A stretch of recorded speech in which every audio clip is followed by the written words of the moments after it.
This is Colorful Radio. Our music, our news, our views. So that was Concrete Jungle by Hill Street Soul. Now today we are talking about self-awareness with the focus on dementia. Now dementia is a term to describe the symptoms that occur when the brain is affected by certain diseases or conditions. There are many different types of dementia, although as Alzheimer's is probably the most well known. It is estimated that approximately 25,000 ethnic minorities in England and Wales are living with the disease, which is expected to increase. It is likely dementia is more common amongst South Asian and African Caribbean communities because of high blood pressure, diabetes, stroke, and heart disease, which are more common among these ethnic groups and are risk factors for dementia. Awareness of these conditions is important to enable us to make better choices. I spoke about conditions or the primary causes of, for example, high blood pressure, diabetes, stroke, heart disease, and salt seems to come up a lot of times within these conditions. So I'm now joined by David Truswell. Now David has worked in adult community-based mental health services for over 30 years, and more recently he has developed a role as an independent writer and advisor on dementia support and services for Black and minority ethnic communities, as well as supporting a number of projects and initiatives in this area, and working as a health project and program manager. David, thank you so much for joining me today. Colourful Radio is proud to be supporting this campaign, which you're going to be telling us all at home more about shortly. But first of all, I want to say that dementia, as well as the word mental health, often carries a stigma and misconception. Now, you have worked in this area for 5 years. What are the biggest myths, and has anything changed from your perspective? Well, firstly, so thanks for inviting me on the programme. I think we really need to work on changing people's understanding of dementia. I think both people who are living with dementia and people who are caring for people with dementia often feel that they're very isolated, even within their own family and certainly within minority communities. It's a major issue to help people to carry on participating in the community, because certainly with dementias like Alzheimer's disease, which is quite progressive, people keep a lot of their capacity even when they're losing some of their capacity around memory and remembering dates or names, and it's important to enable people to still be part of their own family life and community life as long as they possibly can. And that can happen. So I think the myth around dementia is that you progress maybe quite fast and then that's it. Dementias are very, very varied. I mean, there's over 100 separate dementias. The ones that people predominantly are more familiar with is Alzheimer's disease, which is progressive, and people can live with Alzheimer's disease for years. On average, people from the initial diagnosis or symptoms may live for 5, 12 years. Stories of people living 15, 20 years with dementia. So Alzheimer's disease is long-term, usually slow deterioration.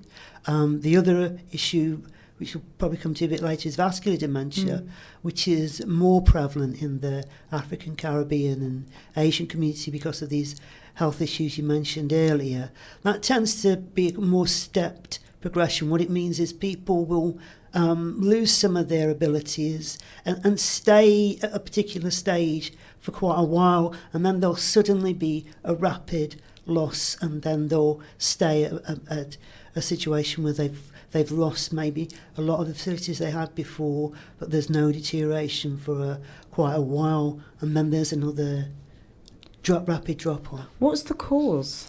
Well, nobody really knows. I mean, for something that's so common, really, there's lots of talk about particular brain proteins and some genetic components. But again, because there's so many different Alzheimer's and the symptoms aren't completely the same every time for everybody, the pattern is a little bit different for everybody.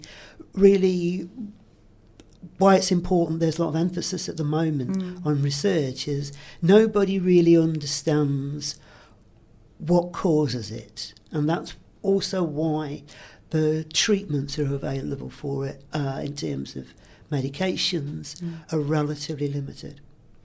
Wow, I didn't realise it was so vast, and until I did this research, I didn't realise there wasn't really a simple diagnosis as to why, what the causes are and why it happens.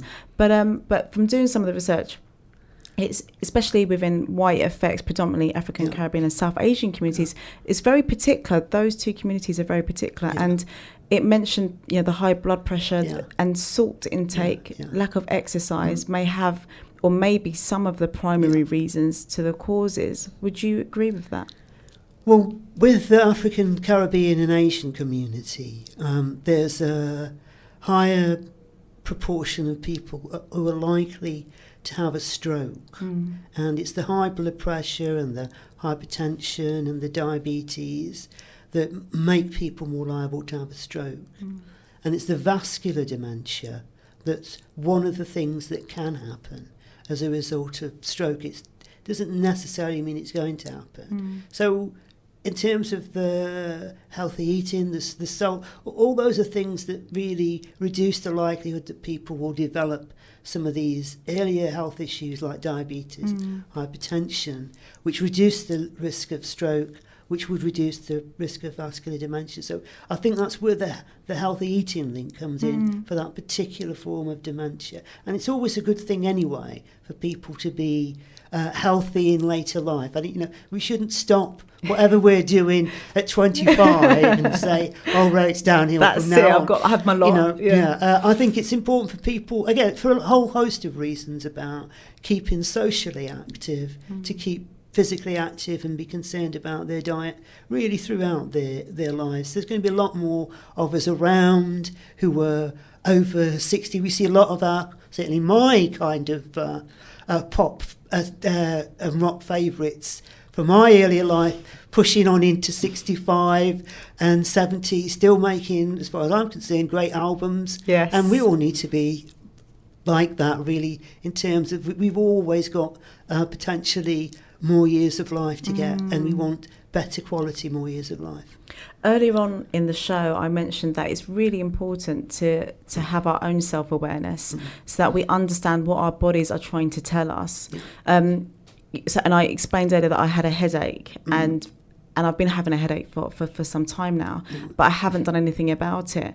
So in your experience, do you think that these communities, in particular, the African, Caribbean and South Asian communities, in your experience, do you think are they able to have early intervention because they're showing up to the GPs with these signs and symptoms, or are you seeing a delayed intervention because they're being diagnosed later on because these people took time to seek help? I think there's a huge issue for minority communities across the board around early diagnosis of dementia.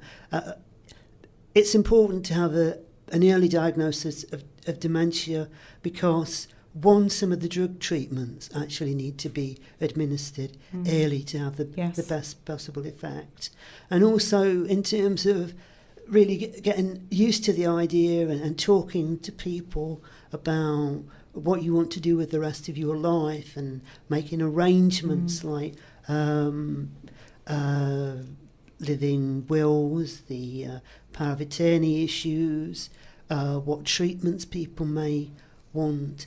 All that is better done as soon as possible. I think there's a huge issue about when people, I think it's about starting the conversation with people about the worry that I certainly have as somebody who's getting older-ish, about what's happening as you get older, and particularly health worries, memory worries, concentration worries. It's just to be able to have those conversations, which then allows you to say, well, look, I've been having this, my mum's typical, I've been having this pain in the back of my neck for 6 weeks. And you say, well, couldn't you just gone to the doctor? And it's because that's what people are like. They will put up with something for a long time. So they need to be having those conversations, because it will take them a while to decide to go to the GP.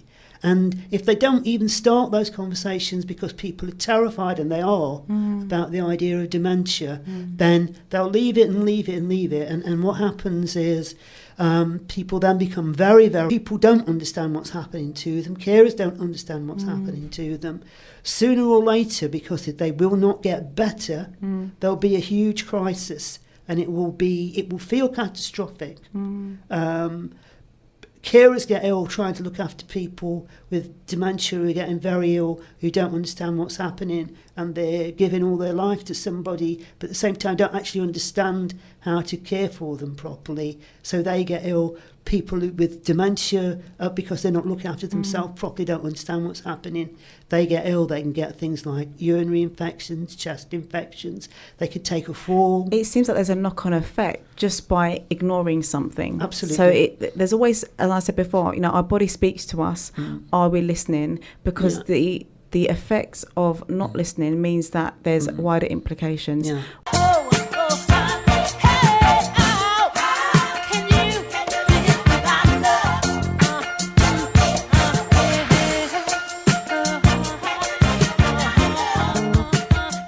This is Colorful Radio. Our music, our news, our views.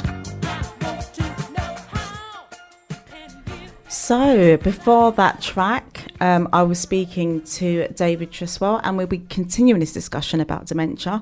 And as I'm sitting here just reflecting on what David was saying when that track was playing, again, I will say that I just didn't realise this was so big. Hence the reason why this campaign is so important. Can you tell us a little bit more about the campaign? Yeah, well, it's anybody can register to become a dementia friend. All you need to do is go online and go to www.dementiafriends.org.uk. And there's about 4 or 5 minute a little video clip by somebody who's living with dementia, just talking about what that means in their daily life. And the idea is for people just to have an understanding about some of the issues. And as I was saying earlier, it's about feeling you can talk about this stuff, and you can ask about this stuff. So you can either register online after watching that video, or the local sessions, the details will be on the website. It's usually about 45 minutes to an hour local training session. But the more the merrier, really. The target of the campaign is 1 million dementia friends. But I think particularly for black and minority ethnic communities, it's really important that we start talking about this. And what does becoming a dementia friend entail? It just means being a bit more informed. So when you hear about somebody talking about dementia, particularly when people are kind of coming up with the old stereotypes of, it means that they're a bad person, or they've been taken over by something, or they'll never be able to do anything, keep them away from the rest of the family, that people be able to say, no, hang on a minute, it's, this is an ordinary person that we all talked to yesterday, and we need to carry on talking to them today, and also for the rest of our involvement with them as well. So it's very simply about taking some of the myth out of dementia and feeling able to have a conversation about it, that you know a bit about it. And really, again, it's going to be about talking to that individual anyway. What it's like for that individual is their experience of living with dementia, so that if you're not frightened of the disease, you can start talking to the person. That's the issue. Brilliant. So it's taking the fear, the stigma, the misconceptions away, and through the campaign, all of us becoming more aware of Yeah. what the symptoms, the signs are, and so that we can actually, one, help ourselves, but also help others, be there for ourselves, as supporting ourselves and changing the behaviours from now if we can. I mean, although you said, no one really knows the true cause of these diseases, but we can at least start to from now reflect on our lives, look at whether we are doing things that nourish us and help us be healthy. And these are continuing conversations to have. As I was saying earlier, really, there's nowhere near enough research done on the dementia generally, and particularly its impact on black and minority ethnic communities. The issues about the vascular dementia impact on African, Caribbean and Asian, South Asian communities has really only emerged in some of the research over the last probably the last 4 or 5 years with any degree of real certainty. There are whole other communities out there, like the Irish community, which is actually demographically the oldest of all the minority communities, that very little work's been done on dementia in that community. A whole raft of other communities that we need to know more about. But most importantly, people need to be able to remain engaged with their communities, which means talking to people, which means becoming a dementia friend. So if 99.99% of the people listening to this become a dementia friend, this will be the best Sunday that I've had for a while. I actually feel really emotional and I have no idea why. David, you've just done something that's just touched me, sorry. Yes, no, David, it is really important. We do need to be having these conversations. My auntie died, she didn't die from, but she had Alzheimer's disease. And I forgot. Can you believe that? I forgot. She died maybe 3 years ago and I forgot. So I'm not going to feel guilty, but the point I'm trying to make is that things come up for a reason. So as David was talking, I remembered that my mum, she was worried that she didn't do enough for my aunt when she passed because she had Alzheimer's, and she also became blind as well. So there was a point where she didn't know who we were, so and bad hearing as well. And so my mum kind of had the guilt that she didn't give my aunt the kind of send-off that she would have wanted. And again, and I'm sharing this with you guys at home because this is very real. This is very real. And it's really important to have these kind of scary, as what we view as scary discussions now. I mean, death is inevitable anyway for all of us. But when you do have a disease or a condition like this or other conditions, the process of that will be sped up. And so it's really important to know what our loved ones want so that we can actually carry out those wishes. That's right, isn't it, David? That's absolutely right, yeah. It's important to have these conversations because that's part of how we remember people. You know, we don't want to be in a situation where we think, well, if I'd have done...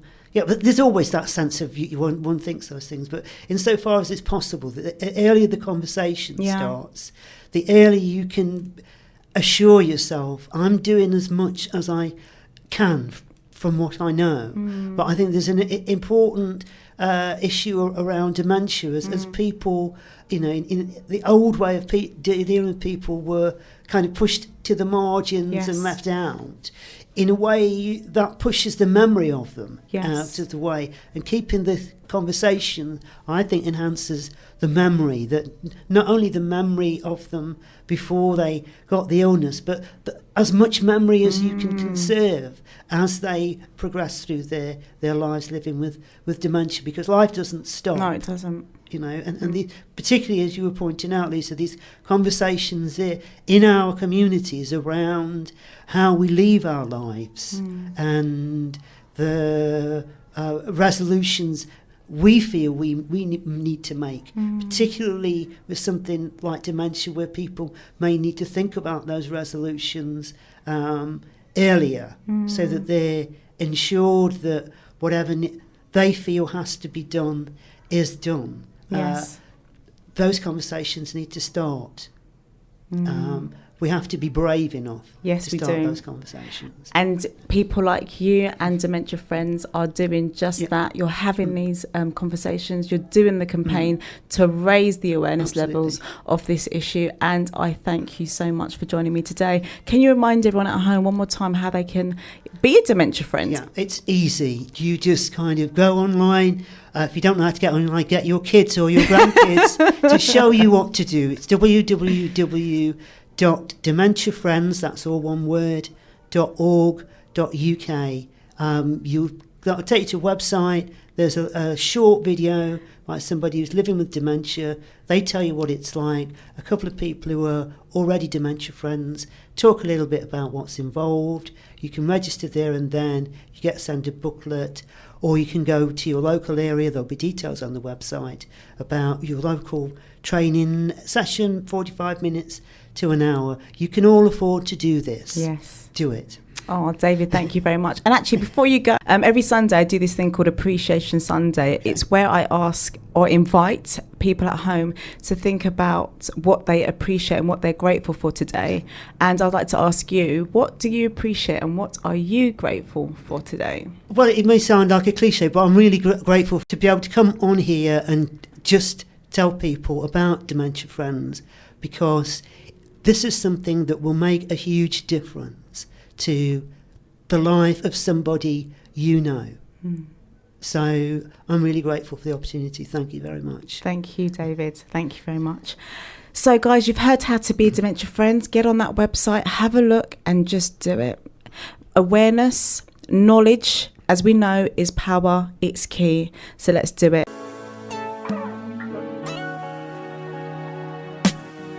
Far away from the life so young, that's when you used to know.